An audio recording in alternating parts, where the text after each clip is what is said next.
Isaac, did you have a good Christmas? Yeah, it was a solid Christmas.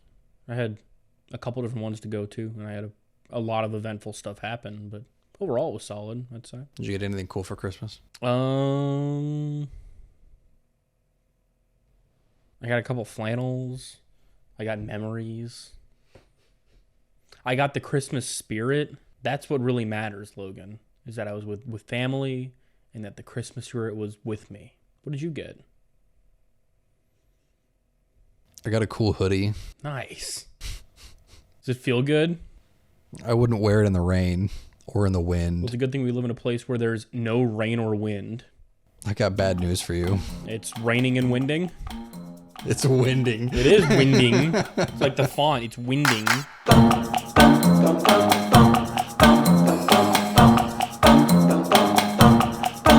Welcome back to the Jankyard, everyone. I'm Logan. I'm Isaac. Today we have a new deck tech for you guys. It's in standard. We're going to go back to one of the older shorts that we made, where we made a Orzhov Super Friends deck.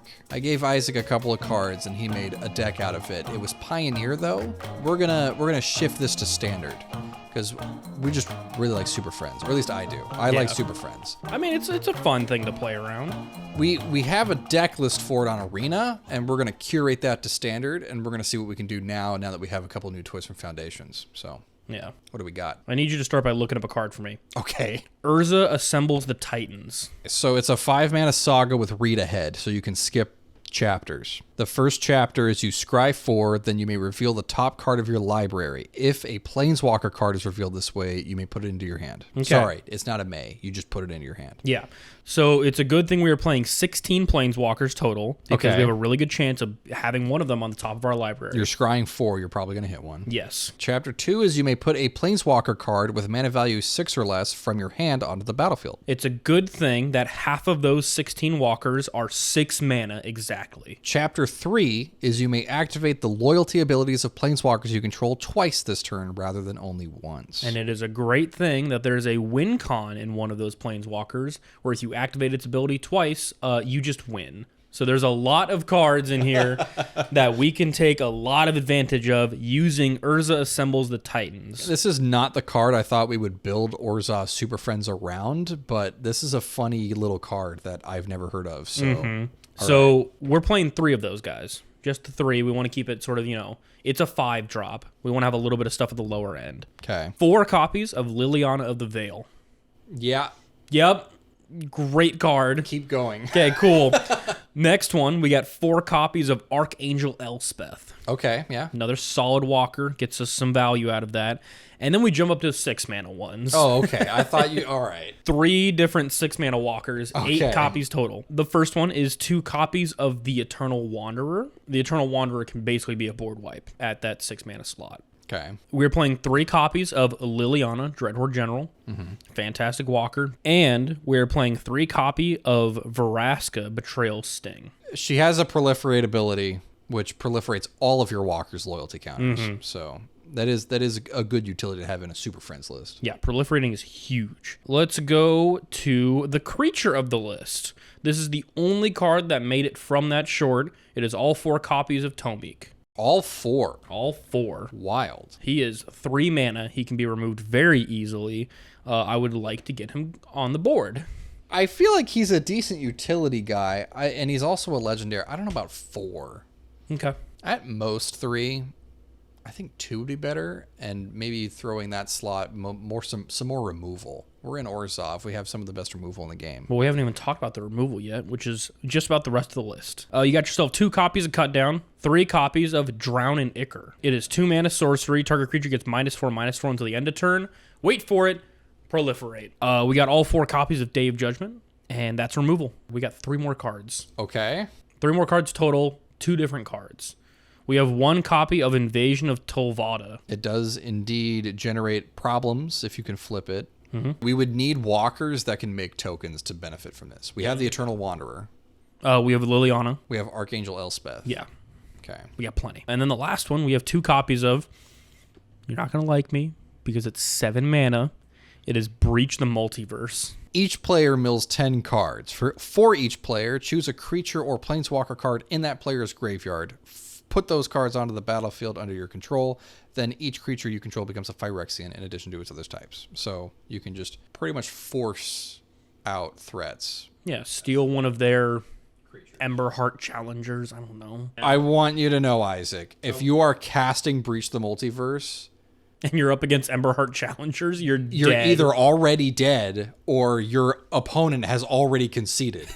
I don't know that you're going to go further than that. I don't know. We might. No, there's good stuff to hit though. If you're up against other mid-range lists, I mean, you've got the Dimir mid-range lists have great targets for creatures. You've got Kaido in case you care about Kaido at all. It would have to be the mid-range decks. Yeah. Again, if you're playing this deck and you're up against aggro, you're citing in more cut downs. Right. Breach the Multiverse is probably the first cut you have. Right. And then you're like praying. I wouldn't go further than that. Yeah. Okay. As ways of improving this, I'm gonna level.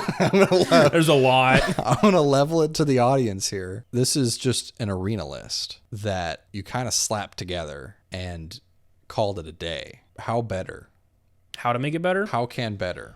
One of the ideas I had for making it better was instead of doing white-black, you could play white-blue black and play Kaido. I don't know. I feel like Kaido's not good for this type of deck. I feel like Orzhov Super Friends in general is supposed to be a bit of a pillow fort reactive control shell.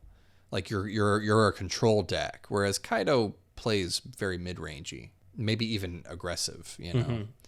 So and this is just going off of the cards, the walkers that you have in there. That does what that feels like it, because you're controlling the board and then playing a token or two to whittle the opponent down. Most of the removal is just ways to keep your walkers alive. I mean, it's not the worst setup. It's not. It's probably just going to need tweaking. Like the Day of Judgments could probably turn into split ups. Whatever that card is from Duskmourn. Some of the bigger walkers you probably want to drop to get some smaller walkers if you want to do that list that way. There's a lot of different options out there. I think if you were wanting to go with the Vraska route and stick with her combo, you would want to play Doubling Season, so you could go green and then find some green walkers to chuck in here. Maybe keep with Innkeeper's Talent. Yeah. That means you're splashing green, so we go Abzan. In theory, you could splash any color you want. I was looking at red at one point. I forgot what I was playing for, but you could splash really any color. You know what?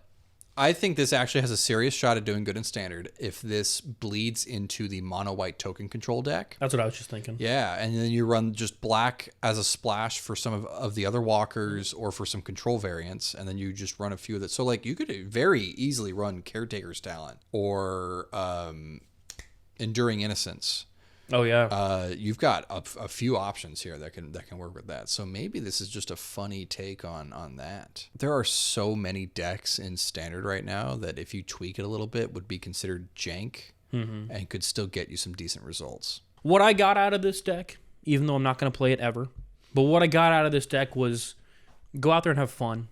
Standard is a wild west right now. I mean, if anything showed from this last weekend we had in Atlanta, there's a lot of opportunity out there to go have fun. So build whatever you want and fine tune it until it works. Orzhov Super Friends is doable. Thanks for watching, everybody. We appreciate you tuning in. Check us out on YouTube, Shorts, Instagram, and TikTok, whichever platform you feel most comfortable on. We will be more than happy to have you there. If you do really like our videos, please leave a like, subscribe, and comment.